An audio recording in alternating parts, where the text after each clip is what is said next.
Trigonometry एक introduction हम आज पढ़ेंगे, ठीक है। इंट्रोडक्शन क्या है कि एक ट्राइगोनोमेट्री तो पता ही है कि ये मेजरमेंट ऑफ 3 साइडेड फिगर्स, ठीक है ना। सबसे पहले आपको मैं बताता हूँ राइट ट्रायंगल के बारे में। राइट ट्रायंगल क्या होती है, फिर हम ट्राइगोनोमेट्री स्टार्ट करेंगे। एक राइट ट्रायंगल वो होती है जिसमें एक एंगल 90 होता है, ठीक है। जैसे एक एक्यूट एंगुलर ट्रायंगल वो होती है जिसमें सारे एंगल एक्यूट हो, और ऑब्ट्यूज वो होती है जिसमें एक एंगल ऑब्ट्यूज हो। इस तरह राइट एंगुलर ट्रायंगल या सिर्फ राइट ट्रायंगल, राइट ट्रायंगल वो ट्रायंगल होती है जिसमें एक एंगल 90 हो। अच्छा, जब एक एंगल 90 है तो बाकी दो एंगल्स जो ये रह गए ये ज़रूरी एक्यूट होंगे। एक्यूट का मतलब ये 90 से कम इन दोनों का मेजर होगा। क्यों? इसलिए कि तीनों एंगल्स का सम, एंगल सम प्रॉपर्टी से तीनों एंगल्स का सम वो 180 होता है। अब देखो, जब ये एंगल बी, ये राइट एंगल एट बी है ना, ये राइट ट्रायंगल, ये बी जब 90 है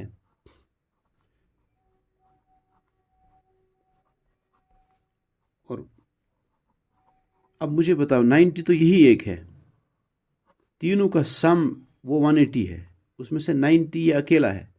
तो पता चला ये जो ए और सी है, अब उन दोनों का सम होगा 90, तभी आएगा ना वो 90 और ये 90, यानी ए प्लस सी जो है ना, अब उनका सम भी होगा 90, इसलिए कि वो 90 और ये एंगल बी का 90, फिर वो 180 के बराबर आएगा ना। तो जब इन दोनों का सम 90 है तो पता चला दोनों 90 से फिर कम होंगे, तभी तो सम 90 आएगा। अगर इनमें से कोई 90 होगा तो क्या सम आएगा दोनों का 90? 90 से ज़्यादा आएगा, ठीक है ना। तो ये दोनों 90 से कम है। 90 से कम जो एंगल होते हैं उनको क्या कहते हैं? उनको एक्यूट एंगल्स कहते हैं। तो ये ए और ये सी दोनों एक्यूट एंगल्स है, ठीक है। एक बात ये, दूसरी ये कि ये राइट ट्रायंगल में जो एंगल 90 होता है,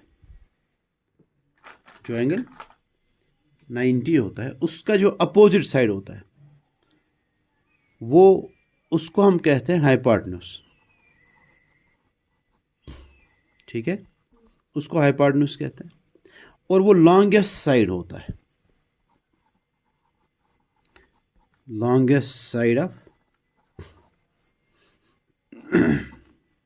राइट ट्रायंगल। ये हाइपोटेन्यूज लॉन्गेस्ट साइड होता है राइट ट्रायंगल का। कौन सा साइड? जो 90 डिग्री का अपोजिट साइड हो, ठीक है। बाकी ये दो जो साइड्स है, ये एक दूसरे पर परपेंडिकुलर होते हैं। इनमें से कभी इसको हम बेस कहते हैं, कभी इसको बेस कहते हैं, कभी ये परपेंडिकुलर बनता है, कभी ये परपेंडिकुलर बनता है, ठीक है। आमतौर पे हम इसको बेस कहते हैं, ए भी बेस है और ये परपेंडिकुलर है। लेकिन जो हम ये पढ़ रहे हैं, ट्रिग्नोमेट्री हमने शुरू किया, उसमें कभी हम बेस इसको भी कहते हैं कि हमें आगे चल के रेशोज पढ़ने हैं, उनमें उनमें चेंज होता रहेगा। कभी इसको हम मानेंगे ये है परपेंडिकुलर, कभी इसको मानेंगे ये परपेंडिकुलर, कभी इसको बेस बनाएंगे, कभी इसको बेस मानेंगे, ठीक है। देखिए, दूसरे का हम बात है कि इसमें इस राइट ट्रायंगल में एक मशहूर थ्योरम है, पाइथागोरस थ्योरम, वो अप्लाई होती है इसी ट्रायंगल में। क्या है उसका स्टेटमेंट? कि एक राइट ट्रायंगल में हाइपोटेन्यूज स्क्वायर होता है हमेशा sum of the squares of other two sides.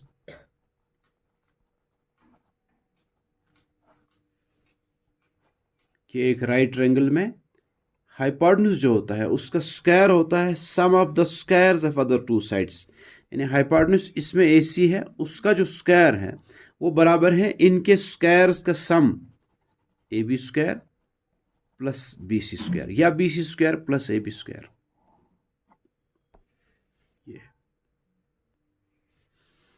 एक और बात है, ये राइट ट्रायंगल में ए बी सी बना रहा हूँ, इसको कहते हैं राइट ट्रायंगल, लिखते हैं इसको A B C right triangle, right angled at B, यानी जहाँ राइट एंगल जहाँ 90 बनता है, राइट एंगल बनता है, उस वर्टेक्स का नाम देखना होता है। फिर हम कहते हैं ये राइट एंगल एट, अगर सी पर सी उसका नाम रखा है राइट एंगल एट सी, ये होगा क्वेश्चन में। राइट एंगल एट बी, इसका नाम इस वक्त बी है, तो हम कहेंगे राइट एंगल एट बी है। ठीक, एक और बात है, ये जो इसकी 3 वर्टिसेस है ए बी सी, हम ऐसे करते हैं वहाँ पर जो एंगल बन रहा है, जैसे ये एंगल बन रहा है इस वर्टेक्स ए पर, इसको हम लिखते हैं नाम एंगल ए। इस वर्टेक्स पे बी पे एंगल ये बन रहा है, इसको हम ऐसे लिखते हैं एंगल बी, और इसको लिखते हैं एंगल सी, या कभी कभी हम इनको ऐसे भी नाम देते हैं कि ये जो ये वर्टेक्स ए पे एंगल बन रहा है, इसको हम लिखते हैं कभी बी, इस वर्टेक्स के इस अल्फ़ाबेट को बीच में रखते हैं बी ए सी। बी ए सी इस तरह लिखने का मतलब होगा इस एंगल को लिखा जा रहा है। और एंगल बी जो यहाँ बी पे बन रहा है, हम ऐसे लिखेंगे एंगल ए बी सी। इस तरह सी पे जो बनेगा उसको अगर ऐसे लिखा जाएगा तो उसको लिखेंगे एंगल ए, यहाँ से स्टार्ट किया, यहाँ से भी बी सी ए, इस अल्फ़ाबेट को बीच में रखना है, ए सी बी, ऐसे भी नाम देंगे। अच्छा, अगर मैं इस एंगल को सी को छोड़ के यहाँ से नाम दूँ 1 और इसको नाम दूँ 2 और इसको नाम देंगे 3, तो फिर हम बी ए सी के बदले हम लिखेंगे एंगल 2, ए बी सी के बदले हम लिखते हैं एंगल 3 और इसके बदले लिखते हैं एंगल 1। लेकिन मुझे असल में जो आपको बताना है, कभी यहाँ थीटा लिखा होता है, हम कभी यहाँ लिखते हैं थीटा और कभी यहाँ लिखते हैं थीटा। ठीक है, उस वक्त क्या हम ऐसे लिखेंगे कि ये जो एंगल सी है, या जिसको मैंने ए सी बी भी कहा, क्या उसको हम लिखते हैं ऐसे एंगल थीटा लिखते हैं। जैसे यहाँ मैंने इसका 1 नाम रखा तो एंगल 1 लिखा, या एंगल 3 लिखा, एंगल 2 ऐसे लिखा, इसको भी क्या एंगल थीटा लिखते हैं? नहीं, उसको उस वक्त सिर्फ हम थीटा लिखते हैं। क्या फ़र्क है इसमें? एंगल 1 लिखने, एंगल 3 लिखा, एंगल 2 लिखा, लेकिन यहाँ एंगल थीटा नहीं, सिर्फ थीटा लिखा। तो उसका क्या मतलब होता है?